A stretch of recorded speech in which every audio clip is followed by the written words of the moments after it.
श्री दुर्गाय नमः। श्री दुर्गा सप्तशती चौथा अध्याय।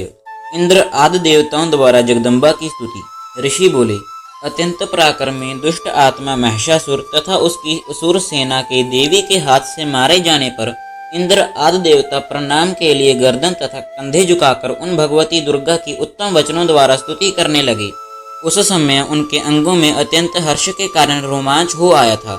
देवता बोले, संपूर्ण देवताओं की शक्ति का समुदाय ही जिनका स्वरूप है तथा जो देवी शक्ति से संपूर्ण जगत में व्यापक हैं, समस्त देवताओं और महर्षियों की पूजनीय उन जगदम्बा को हम भक्ति पूर्वक नमस्कार करते हैं।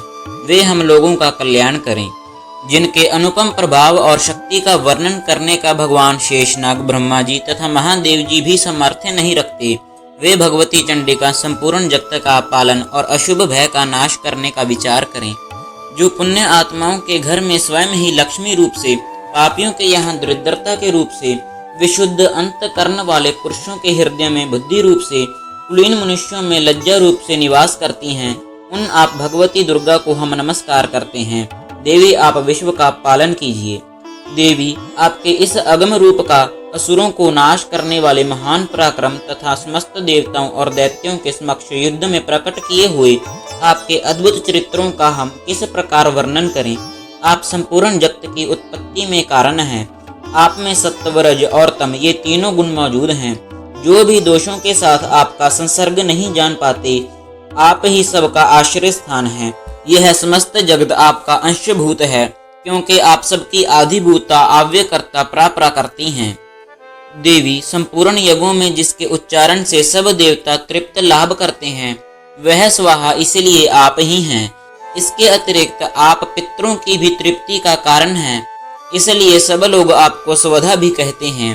देवी, जो मोक्ष की प्राप्ति का साधन है, अचिंत्य महाव्रत स्वरूपा हैं, समस्त दोषों से रहित, जितेंद्रिय, तत्व को ही सार वस्तु मानने वाले तथा मोक्ष की कामना करने वाले मुनिजन जिसका अभ्यास करते हैं, वह भगवती प्राविद्या आप ही हैं।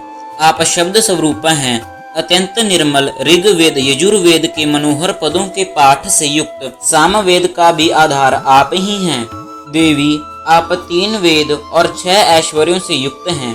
इस विश्व की उत्पत्ति और पालन के लिए आप ही वार्ता के रूप में प्रकट हुई हैं।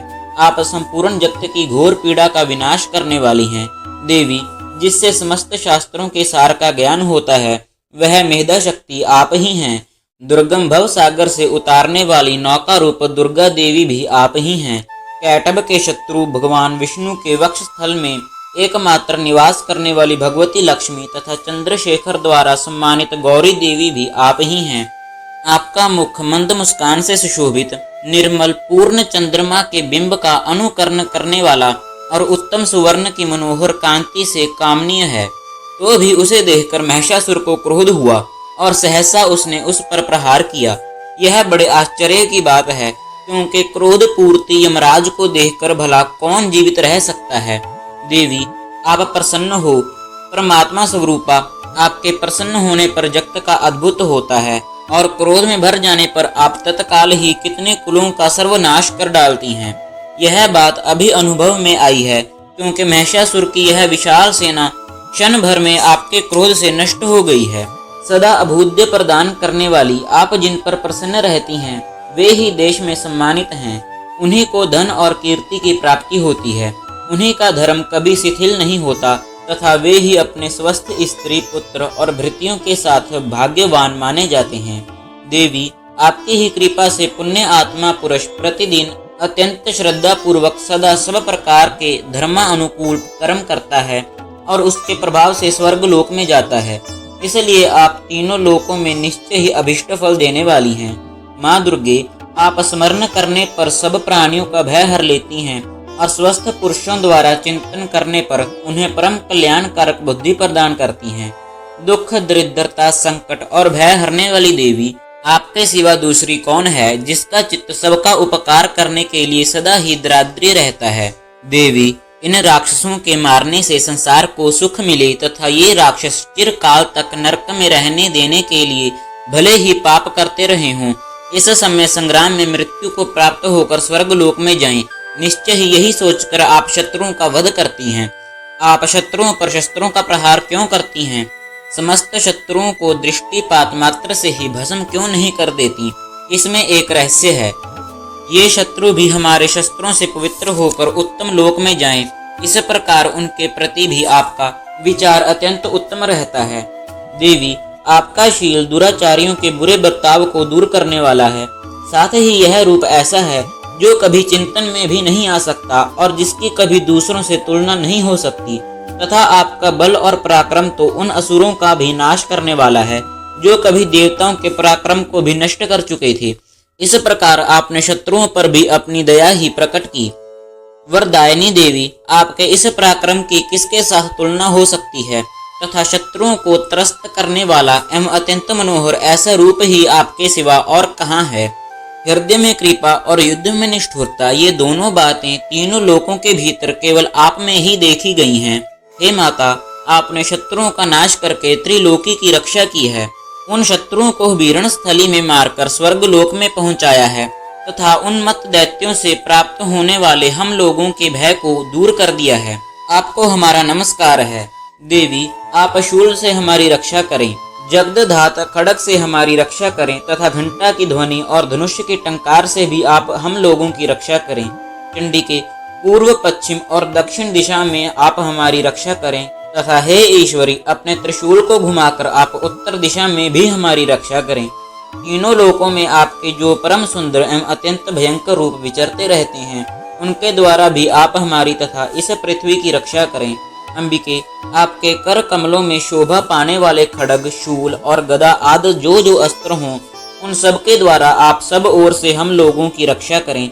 ऋषि बोले, इस प्रकार देवताओं ने जगन माता दुर्गा की स्तुति की और नंदन वन के दिव्य पुष्पों एवं गंध चंदन आदि के द्वारा उनका पूजन किया। फिर सब ने मिलकर जब भक्ति पूर्वक दिव्य धूपों की सुगंध निवेदन की, तब देवी ने प्रसन्न वंदन होकर प्रणाम करते हुए सब देवताओं से कहा। देवी बोली, देवताओं, तुम सब लोग मुझसे जिस बात की कामना करते हो उसे मांगो। देवता बोले, भगवती ने हमारी सब इच्छा पूर्ण कर दी, अब कुछ भी बाकी नहीं है, क्योंकि हमारा यह शत्रु महिषासुर मारा गया। महेश्वरी, इतने पर भी आप हमें और वर देना चाहती हैं, तो हम जब जब आपका स्मरण करें तब तब आप दर्शन देकर हम लोगों के महान संकट निवारण कर दिया करें। तथा प्रफुल्ल वदन अंबिके, जो मनुष्य इन स्तोत्रों द्वारा आपकी स्तुति करे, उसे धन संपत्ति और ऐश्वर्य देने के साथ ही उसकी धन और स्त्री आदि संपत्ति को बढ़ाने के लिए आप सदा ही प्रसन्न रहें। ऋषि कहते हैं, हे राजन, देवताओं ने जब अपने तथा जगत के कल्याण के लिए भद्रकाली देवी को इस प्रकार प्रसन्न किया, तब वे तथास्तु कहकर वहीं अंत ध्यान हो गईं। हे भूपाल, इस प्रकार पूर्व काल में तीनों लोकों का हित चाहने वाली देवी जिस प्रकार देवताओं के शरीरों से प्रकट हुई थी, वह सब कथा मैंने कह सुनाई। अब पुनः देवताओं का उपकार करने वाली वे देवी असुरों तथा शुंभ निशुंभ का हनन करने एवं सब लोगों की रक्षा करने के लिए गौरी देवी के शरीर से जिस प्रकार प्रकट हुई थी, वह सब कथा मेरे मुंह से सुनो, मैं उसका तुमसे वर्णन करता हूँ। अति इंद्र स्तुति नामक चौथा अध्याय समाप्त। अगले अध्याय और ऐसी भक्ति पूर्वक वीडियो देखने के लिए हमारे चैनल सीन मेकर को जरूर सब्सक्राइब करें। जय माता दी।